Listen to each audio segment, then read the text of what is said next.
Hello everyone, स्वागत है आप सभी का हमारे चैनल फिजिक्स कोच में। आज हम NCERT class 12 physics chapter 5 magnetism and matter से ढेर सारे मल्टीपल चॉइस क्वेश्चन को सॉल्व करेंगे। साथ ही साथ में सॉल्व करने के साथ साथ उसको एक्सप्लेन भी करेंगे। तो चलिए इस वीडियो को हम शुरू करते हैं। और आप लोग जो पढ़ने वाले बच्चे हैं वो वीडियो को एंड तक ज़रूर देखें ताकि सारे क्वेश्चन का सल्यूशन उनको प्रॉपर मिल सके। तो पहला क्वेश्चन आपके स्क्रीन पर दिखाई दे रहा होगा। विच of the following property show the property of ferromagnetic substance. पहला क्वेश्चन आपको दिखाई दे रहा होगा। थोड़ा बड़ा कर देते हैं ताकि आपको क्वेश्चन पढ़ने में बहुत ही आसानी हो। आंसर बताने से पहले आप सभी से रिक्वेस्ट है कि जो हमारे चैनल पर नए हैं वो वीडियो को लाइक करें और चैनल को सब्सक्राइब करें। तो पहला जो क्वेश्चन है, which of the following property shows the property of ferromagnetic substance. तो इसमें ऑप्शन हम पढ़ते हैं। ए है low temperature ferromagnet become a permanent paramagnet. B है the ferromagnetic property does not depend on temperature. C है the ferromagnetic property depend on temperature. D है at high enough temperature ferromagnet become a diamagnetic. तो इसमें जो option है, option C सही है। The ferromagnetic property depend on temperature. किसी भी कोई भी जो फेरोमैग्नेटिक मटेरियल होता है उसकी फेरोमैग्नेटिक प्रॉपर्टी होती है वो टेम्परेचर पर डिपेंडेंट होती है, क्यूरी टेम्परेचर पर डिपेंडेंट होती है। तो इसमें ऑप्शन सी सही हो जाएगा। नेक्स्ट जो क्वेश्चन आपके स्क्रीन पर दिखाई दे रहा होगा, थोड़ा सा बड़ा और कर देते हैं, जो कि same chapter 5 magnetism and matter से है। नेक्स्ट क्वेश्चन है, magnetic dipole moment is a vector quantity directed from. जो मैग्नेटिक डायपोल मोमेंट होता है वो वेक्टर क्वांटिटी होती है जिसकी दिशा कहाँ से कहाँ तक होती है। तो ऑप्शन ए है वेस्ट टू ईस्ट। बी है ईस्ट टू वेस्ट यानी ईस्ट पूरब से पश्चिम। सी है south pole to north pole. D है north pole to south pole. तो इसमें ऑप्शन आपका सही हो जाएगा C, south pole to north pole. एक बार फिर हम आपसे रिक्वेस्ट कर देते हैं, जो हमारे चैनल पर नए नए हैं, पहली बार इस वीडियो को देख रहे हैं, वो वीडियो को लाइक तो कर ही करें, साथ में हमारे चैनल को सब्सक्राइब कर लें ताकि उनको ढेर सारे जो उनके कोर्स से रिलेटेड मल्टीपल चॉइस क्वेश्चन के सल्यूशन और एक्सप्लेनेशन है वो मिलते रहें। हमारे चैनल पर क्लास 12 से रिलेटेड, क्लास 11 से रिलेटेड फिजिक्स के सभी क्वेश्चन के मल्टीपल चॉइस क्वेश्चन के पीडीएफ अवेलेबल हैं। तो आप हमारे चैनल को सब्सक्राइब कर लें। और फिजिक्स पढ़ने का सबसे अच्छा रूल ये होता है कि आप पहले क्वेश्चन को देख लें। क्वेश्चन को देख लेंगे तो आपको डेप्थ पता चल जाएगा कि हमको कौन से क्वेश्चन, कौन से टॉपिक में कितना डेप्थ तक हमको पढ़ना है। इसलिए पहले आप क्वेश्चन देखें। जनरली लड़के वैसे चैनल को सब्सक्राइब करते हैं जिस पर फिजिक्स की पढ़ाई करते हैं। फिजिक्स पढ़ाने वाले बहुत सारे चैनल हैं, लेकिन फिजिक्स का क्वेश्चन देने वाले, खासतौर से मल्टीपल चॉइस क्वेश्चन का पीडीएफ देने वाले बहुत कम चैनल हैं, जिसमें से मैं हूं। मैं आपको प्रोवाइड कर रहा हूं, तो आप मेरे चैनल को सब्सक्राइब करें। पढ़ाने से देखिए फिजिक्स नहीं आएगा, क्योंकि आप पढ़ेंगे उसको भूल जाएंगे जब तक कि जो पढ़ाया गया चीज़ है उसकी प्रैक्टिस नहीं करेंगे। तो प्रैक्टिस आप कैसे कर पाएंगे? जब आप multiple choice question, numerical question को सॉल्व करेंगे। मल्टीपल चॉइस क्वेश्चन की प्रॉपर्टी ये होती है कि ये बेसिक्स, फंडामेंटल्स पर आधारित होते हैं। जब आप इसको सॉल्व करते हैं तो फिजिक्स का डेप्थ और उसके फंडामेंटल आपको एकदम से क्लियर होते जाते हैं। तो इसमें ऑप्शन सेकंड क्वेश्चन का था, ऑप्शन सी सही है, south pole to north pole.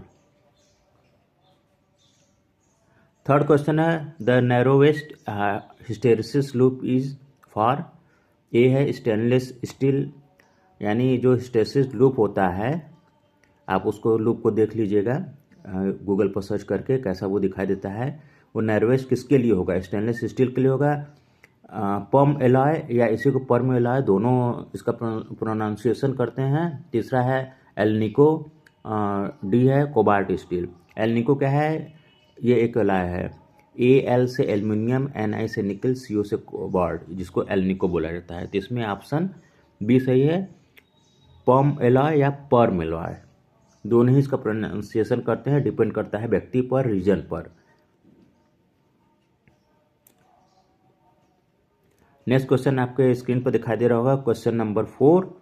Core of electromagnet are made of ferromagnetic material which have, यानी जो इलेक्ट्रोमैग्नेट का कोर होता है उसको हम लोग फेरोमैग्नेटिक मटेरियल का बनाते हैं, वो क्या होता है, उसकी कौन सी प्रॉपर्टी होती है?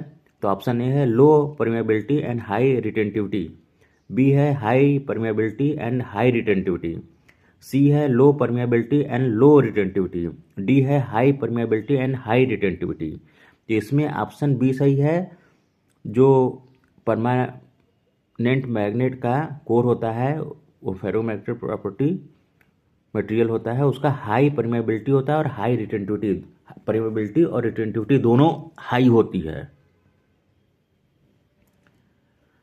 अगर आप वीडियो देखेंगे, कोर्स का वीडियो देखेंगे तो उस आपको लगेगा कि आपको समझ में आ रहा है, लेकिन जब क्वेश्चन आता है सामने तो आपको दिमाग से सब उतर जाएगा। इसलिए आप क्वेश्चन पर फोकस कीजिए, क्वेश्चन पर जब फोकस करेंगे तो आपको खुद ही डेप्थ पता चलेगा कि हम जो कोर्स पढ़ेंगे उसमें हमको किस लेवल तक पढ़ना है। क्वेश्चन देखना बहुत ज़रूरी है, अगर क्वेश्चन आप नहीं देखेंगे तो आप बिल्कुल भी नहीं समझ पाएंगे कि क्या आएगा एग्ज़ाम में, बोर्ड एग्ज़ाम में क्या आएगा। फिफ्थ क्वेश्चन है, which of following is correct about magnetic monopole. Magnetic, देखिए मैग्नेट जो होता है हमेशा डाइपोल के फॉर्म में होता है, कभी वो मोनोपोल के फॉर्म में नहीं होता है। मैग्नेट डाइपोल और मोनोपोल का मतलब क्या है, आप देखेंगे किसी भी मैग्नेट में नॉर्थ पोल और साउथ पोल दोनों ही साथ साथ होता है। मैग्नेट को आप चाहे कितना ही तोड़ते जाए, छोटे छोटे टुकड़ों में बांट देंगे, एटॉमिक लेवल पर भी बांट देंगे, तो उसमें नॉर्थ पोल और साउथ पोल एसोसिएटेड होगा ही होगा। कभी भी किसी मैग्नेट को नॉर्थ पोल के अलग फॉर्म में और साउथ पोल के अलग पार में आप नहीं तोड़ सकते हैं, ठीक है। तो मैग्नेट जो होता है हमेशा डाइपोल के फॉर्म में होता है। अब मैग्नेटिक मोनोपोल क्या है, जिसमें मतलब सिर्फ नॉर्थ पोल हो या सिर्फ साउथ पोल हो, तो ऐसा पॉसिबल नहीं है। जो एम्पियर लॉ है वो यही बोलता है कि मैग्नेट जो होते हैं वो मोनोपोल एग्जिस्ट ही नहीं कर सकते हैं। तो ऑप्शन ए है magnetic monopole does not exist, the monopole momentum increase due to increase at its distance from the field, C है magnetic monopole have constant value of monopole momentum, D है magnetic monopole exist. तो पहला option आप ध्यान से पढ़िए, इसमें क्या लिखा है, magnetic monopole does not exist, बिल्कुल सही है, ये करेक्ट ऑप्शन है।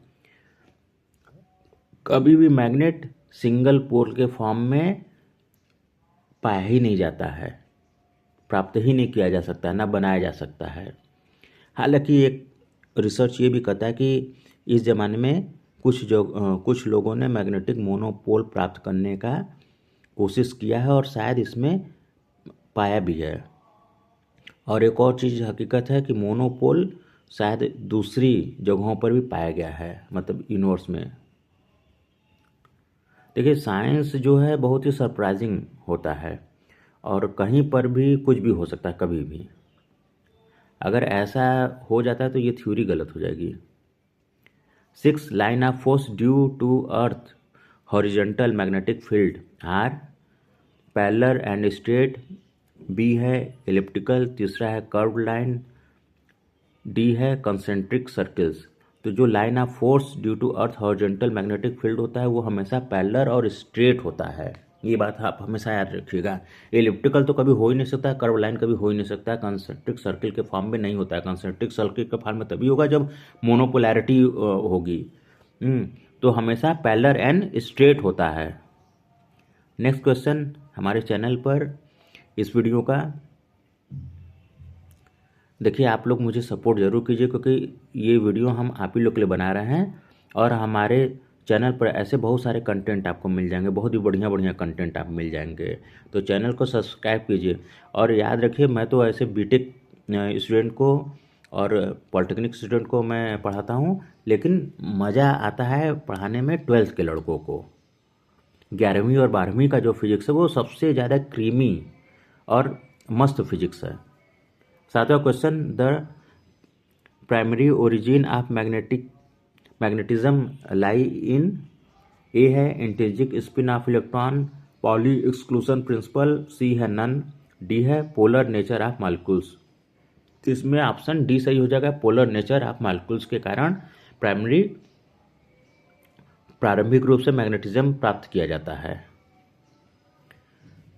डी आपको स्क्रीन पर दिखाई दे रहा होगा, the magnetism of magnet is due to a cosmic ray, the spin motion of electron, pressure of big magnetic inside the earth, D है सिर्फ अर्थ। तो इसमें ऑप्शन बी सही हो जाएगा, स्पिन मोशन, इलेक्ट्रॉन के स्पिन मोशन के कारण और इलेक्ट्रॉनों के घूमने के कारण अपने ऑर्बिट में मैग्नेटिज्म पाया जाता है। तो इसमें ऑप्शन बी सही हो जाएगा, the spin motion of electron. Pressure के कारण ऐसा नहीं होता कि अर्थ के कोर पर प्रेशर पड़ रहा है इसलिए मैग्नेटिक फील्ड। अर्थ के कोर में भी जो गर्म लावा है उसके कोर में, वो उसके मूवमेंट, उसके घूमने के कारण अर्थ का मैग्नेटिक फील्ड फॉर्म होता है। व्हेन द टेम्परेचर, कुछ इसको 9वां क्वेश्चन स्टार्ट करने से पहले कुछ फैक्ट बता दूं। कुछ साइंटिस्ट ने क्या किया था कि अर्थ का सिमुलेशन किया था, कंप्यूटराइज मॉडल बनाया था और उसके कोर में वैसा ही लावा भर दिया, तो उससे जो मैग्नेटिक फील्ड जनरेट हुई थी बिल्कुल रियल अर्थ की तरह जनरेट हुआ था। नेक्स्ट क्वेश्चन 9वां है, when the temperature of magnetic material decreases the magnetization decrease in ferromagnetic material. B option है decreases in paramagnetic material, C decreases in diamagnetic material, D है remain the same in diamagnetic material. तो इसमें option D सही है, remain the same in the diamagnetic material. Next question आपके screen पर दिखाई दे रहा होगा। देखिए फिजिक्स में क्वेश्चन को ध्यान से पढ़िए, क्वेश्चन अगर ध्यान से आप पढ़ लेंगे तो आप उसको सॉल्व कर सकते हैं। क्वेश्चन अगर समझ में आएगा तो आंसर आपके हाथ में रहेगा। Material suitable for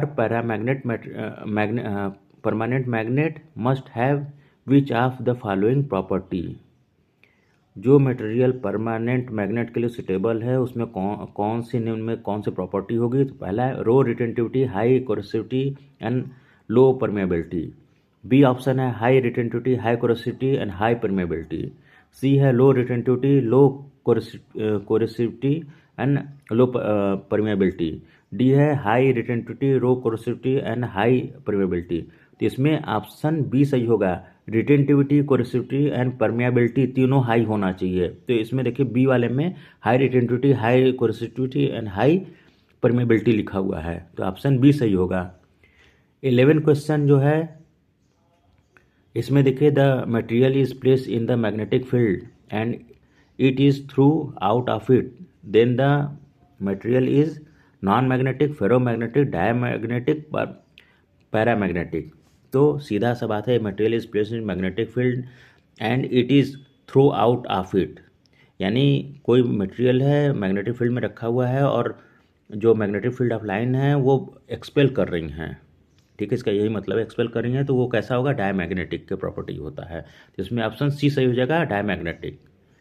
next question, magnetic field intensity is defined as, magnetic field intensity is defined as, magnetic field intensity यानी बी को हम लोग कैसे डिफाइन करते हैं, ये इसमें पूछा जा रहा है। तो ऑप्शन ए है magnetic induction force acting on unit magnetic pole. B option है number of line of force crossing per unit volume, number of line. C option है number of line of force crossing per unit area, magnetic moment per unit volume. तो इसमें option A सही हो जाएगा, magnetic induction force acting on a unit magnetic पोल।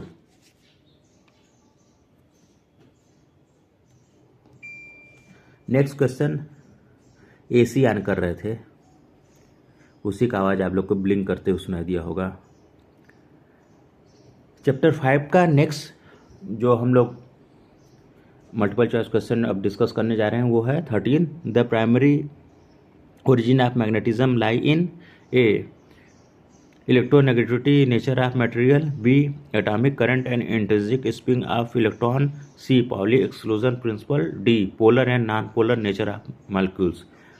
तो सीधा है atomic current और इंट्रिंसिक स्पिन के कारण, इलेक्ट्रॉन के इंट्रिंसिक स्पिन या इलेक्ट्रॉन के स्पिन मोशन के कारण ही मैग्नेटिज्म प्राप्त किया जाता है। तो इसमें ऑप्शन बी सही हो जाएगा, atomic current and intrinsic spin of electron. Next question आपके स्क्रीन पर दिखाई दे रहा होगा, the universal property among all substance is.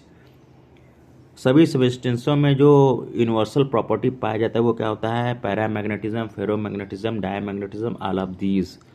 तो सभी जो मटेरियल होंगे उसमें एक कॉमन प्रॉपर्टी पाई जाती है डायमैग्नेटिज्म, वो सभी में प्राप्त किया जाता है।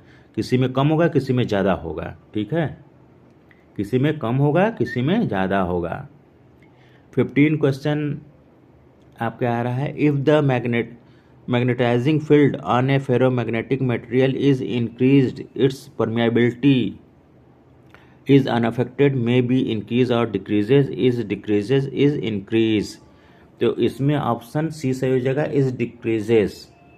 If the magnetization field on a ferromagnetic material is increase, magnetization किसी फेरोमैग्नेटिक मटेरियल का मैग्नेटाइजेशन फील्ड इंक्रीज कर दिया जाता है तो इसकी परमिएबिलिटी क्या हो जाएगी, डिक्रीज कर जाती है, उल्टा हो जाता है। Option question 16, a magnetic needle is kept in a non uniform magnetic field, it experience. किसी मैग्नेटिक नीडल को हम लोग नॉन यूनिफॉर्म मैग्नेटिक फील्ड में रख देते हैं तो ये कैसा एक्सपीरियंस करेगा, कैसा अनुभव होगा इस नीडल को। देखिए मैग्नेटिक फील्ड दो तरह का होता है, यूनिफॉर्म, नॉन यूनिफॉर्म। यूनिफॉर्म होगा उसका वैल्यू जो मैग्नेटिक फील्ड स्ट्रेंथ का होगा वो कांस्टेंट होगा विथ रिस्पेक्ट टू टाइम, लेकिन जो नॉन यूनिफॉर्म मैग्नेटिक फील्ड होगा वो उसका वैल्यू बदलता रहेगा, वेरिएबल रहेगा विथ रिस्पेक्ट टू टाइम। ऐसे ही मैग्नेटिक फील्ड को बोलते हैं नॉन यूनिफॉर्म। तो इसमें ऑप्शन है a force and torque, A torque but not force, a force but not torque, neither a force नार ए टार्क। हम किसी मैग्नेटिक नीडल को किसी नॉन यूनिफॉर्म मैग्नेटिक फील्ड में अगर रखेंगे तो जो नीडल है वो टार्क और फोर्स दोनों को एक्सपीरियंस करेगा, दोनों का अनुभव करेगा। तो इसमें ऑप्शन ए सही हो जाएगा। नेक्स्ट क्वेश्चन आपको स्क्रीन पर दिखाई दे रहा होगा, थोड़ा बड़ा कर देते हैं। In which type of material the magnetic susceptibility does not depend on temperature, a ferrite, ferromagnetic, paramagnetic, diamagnetic. देखिए आप ऑप्शन में अभी सुने ना फेराइट, तो फेराइट क्या होता है, काले रंग का होता है, जो आपके घर में यहाँ तक कि पंखे उंखे में जितना छोटा सा जो मोटर आता है मार्केट में खिलौनों में लगा रहता है उसको तोड़ के देखिए तो उसके अंदर जो मैग्नेट लगा रहता है ना वो फेराइट होता है। फेराइट क्या होता है, उसको जमा करके बनाया जाता है, आयरन का ऑक्साइड होता है, काले रंग का होता है, लेयर टाइप का होता है। इसीलिए ये जो काले काला मैग्नेट मिलता है घरों में पाया जाता है या स्पीकर के साथ में अटैच रहता है, उसको तोड़ करके देखिएगा तो जब टूटता है तो लेयर बाय लेयर टूटा हुआ दिखाई देगा, ठीक है। तो इसको जमा करके बनाया जाता है, इसी को बोलते हैं फेराइट। तो जो 17वां क्वेश्चन है, in which the type of material the magnetic susceptibility does not depend on temperature. Magnetic susceptibility यानी काई की वैल्यू टेम्परेचर पर नहीं डिपेंड करती है, वो क्या होता है, डायमैग्नेटिक होता है। 18 क्वेश्चन हम लोग पढ़ते हैं। क्वेश्चन देखिए मेरे पास बहुत है, करीब हमने 50 क्वेश्चन का ये पीडीएफ बनाया हुआ है, लेकिन वीडियो बहुत लंबा हो जाता है और आप लोग पूरा वीडियो को देखते नहीं हैं। इसीलिए आप सभी लोग से रिक्वेस्ट करते हैं कि जो इस वीडियो को देख रहे हैं एंड तक बने रहिए, एंड तक देखा कीजिए। The earth we have as a magnet with magnetic field pointing approximately from the geographic।